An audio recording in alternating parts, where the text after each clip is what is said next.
ಆತ್ಮೀಯ H16 news ಅರ್ಥಾತ್ ಹೇ ಸೀತಾರಾಮಗೆ ಸ್ವಾಗತ. ನಾನು ನಿಮ್ಮವ MI ಅಥವಾ ಮಲ್ಲಪ್ಪ ಜೋತಾವರ್. ಆದ್ಮೇಲೆ ಈಗ ತಾವು ದಿನ ಸುದ್ದಿಗಳನ್ನ ಅದರ ಜೊತೆಗೆ ವಿಶೇಷತೆಗಳನ್ನ ನೋಡ್ತಾ ಹೋಗಿ ವಿಶೇಷ ಈ ಮೊದಲನೇ ಸುದ್ದಿಯನ್ನು ನೋಡಿ.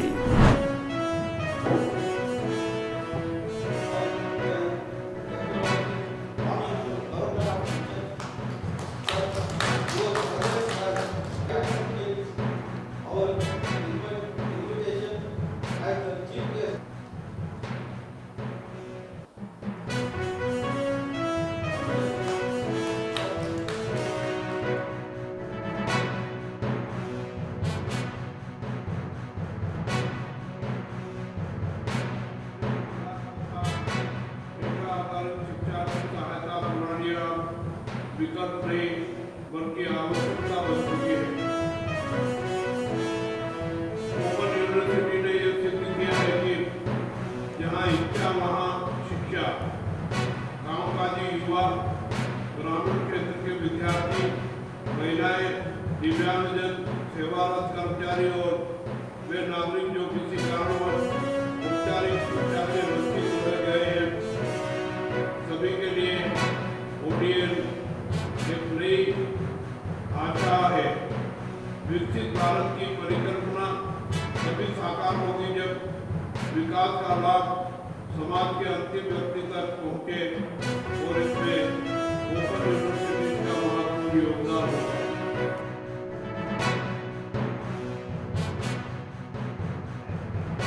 If you are not able to provide employment opportunities, that is going to become a challenge.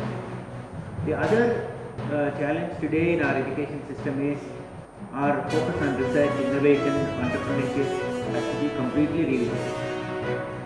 And when we talk about quality of our education, we need to talk from the stakeholder perspective.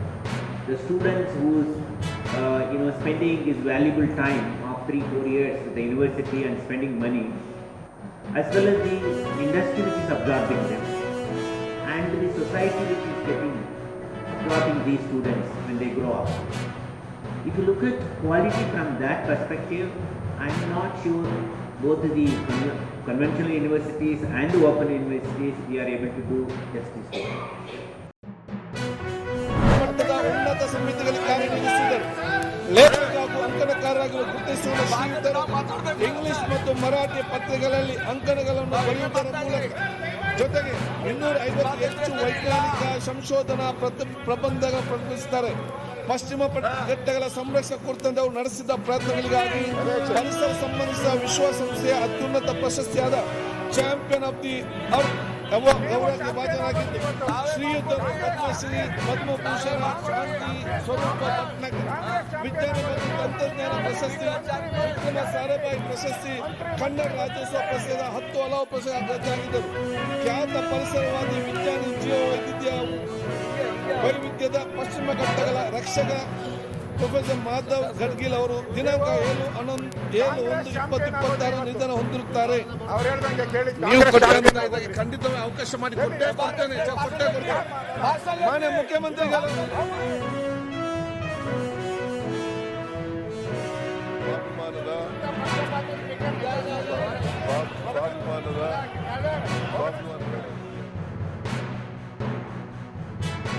ನೋಡ್ತಕ್ಕಂಥ ಸಮಾಚಾರ. ಅವರು ನಿಧನ ಹೊಂದಿದ್ದಾರೆ. ಅವ್ರಿಗೂ ಕೂಡ ನಾನು ಸಂತಾಪ ಸೂಚನೆಯನ್ನು ಮಾಡ್ತಾ ಇದ್ದೀನಿ. ತಾವು ತಂದಿರ್ತಕ್ಕಂಥ ನಿಲುವಳಿಗೆ ನಾನು ಬೆಂಬಲವನ್ನು ಕೊಡ್ತಾ ಇದ್ದೀನಿ. ಸನ್ಮಾನ್ಯ ಮೊಯ್ಲಿಯವರ ಕ್ಯಾಬಿನೆಟ್ನೊಳಗೆ ಮಾಡಿರ್ತಕ್ಕಂಥ ಸೇವೆಯನ್ನು ಎಲ್ಲರೂ ಇವತ್ತು ನೆನೆಸ್ಕೋತಾರೆ. ಉಳಿಸಲಿಗೋಸ್ಕರವಾಗಿ ಸಾಕಷ್ಟು ಪ್ರಯತ್ನ ಮಾಡಿದ್ದಾರೆ.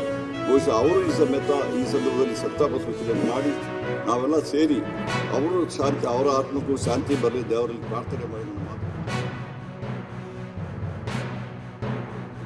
ಅವರು ನಡೆದಂಥ ದಾರಿದೀಪವಾಗಿದೆ. ಆ ಮಾರ್ಗವನ್ನು ಅನುಸರಿಸಿದರೆ ಉತ್ತಮ ಪ್ರಜೆಗಳಾಗಿ, ಉತ್ತಮ ರಾಜಕಾರಣಿಗಳಾಗಿ ಕೆಲಸ ಮಾಡಲಿಕ್ಕೆ ಅವಕಾಶ ಆಗ್ತದೆ ಅಂತೇಳಿ ಮತ್ತೊಮ್ಮೆ ಅವರ ಆತ್ಮಕ್ಕೆ ಶಾಂತಿ.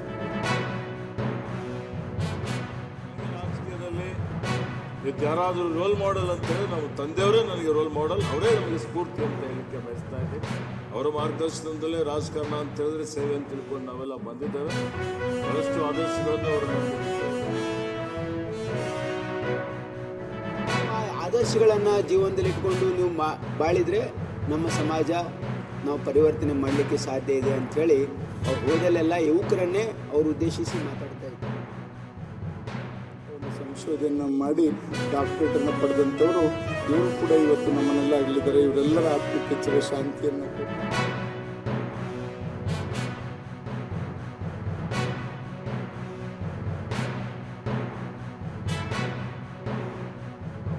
ಸೇವೆಯನ್ನು ನಾಡಿಗೆ ನೀಡಿದ್ದಾರೆ. ಅವರ ಆತ್ಮಕ್ಕೂ ಕೂಡ ಚಿರಶಾಂತಿಯನ್ನು ಬಯಸ್ತಾ ತಾವು ತಂದಿರತಕ್ಕಂಥ ಈ ಸಂತಾಪ ಸೂಚನೆಗೆ ಬೆಂಬಲವನ್ನು ನೀಡ್ತಾರೆ. ಶಾಂತಿ ದೊರೆಸಿದ ಪ್ರಾರ್ಥನೆ ಮಾಡಿ ನಿಧನವನ್ನು ಆ ದುಃಖಕ್ಕೆ ಶಕ್ತಿ ತುಂಬತಕ್ಕಂಥ ಶಕ್ತಿ ಭಗವಂತ ಕೂಡ್ಲಿ ಅಂತ ಹೇಳಿ ಅವರಿಗೆ ಶ್ರದ್ಧಾಂಜಲಿಯನ್ನು ಸಲ್ಲಿಸ್ತಾ ನನ್ನ ಮಾತು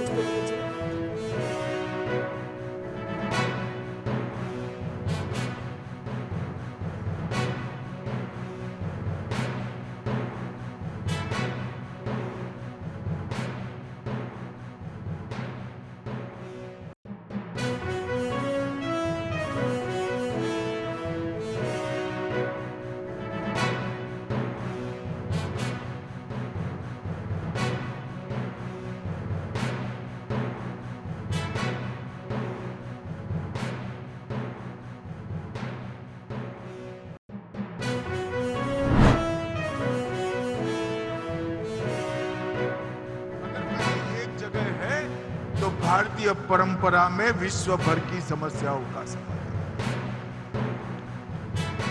तो आध्यात्मिक रूप से भारत का पुनर्निर्माण वो सिर्फ भारत के लिए नहीं, समग्र विश्व के लिए कल्याणकारी होगा। और कई सारे अर्थ दृष्टाओं ने, स्वामी विवेकानंद जी हो, महर्षि अरविंद हो या पूजनीय पंडित राम शर्मा जी, ये सब ने अपनी ओजस्वी वाणी में विश्वास व्यक्त किया है कि जब भारत अपने पूर्ण तेज के साथ जागरूक होगा, समग्र विश्व को, समग्र ब्रह्मांड को तेजोमय बनाएगा। और मुझे विश्वास है ऐसी मनुष्यों की, ऐसे आर्ष दृष्टाओं की वाणी कभी विफल नहीं जाती। उनके मुख से जो सत्य वचन निकले हैं, इसको हम सबने ब्रह्मा के वचन मानकर ही आगे बढ़ना पड़ेगा और उस विश्वास के साथ आगे।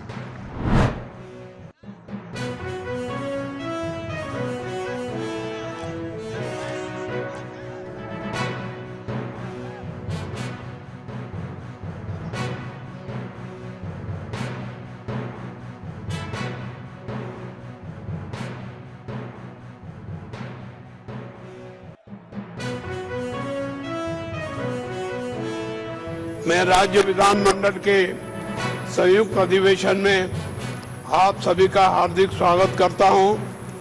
मुझे कर्नाटक विधानमंडल के एक और संयुक्त सत्र को संबोधित करते हुए हर्ष की अनुभूति हो रही है।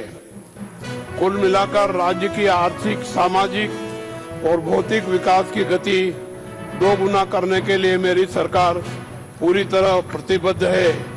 जय हिंद, जय कर्नाटक।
ತಾವೆಲ್ಲ ಇಲ್ಲಿವರೆಗೆ ಸುದ್ದಿಗಳನ್ನು ನೋಡಿದಿರಿ, ಜೊತೆಗೆ ವಿಶೇಷ ಘಟನೆಗಳನ್ನು ಸಹ ನೋಡಿದಿರಿ.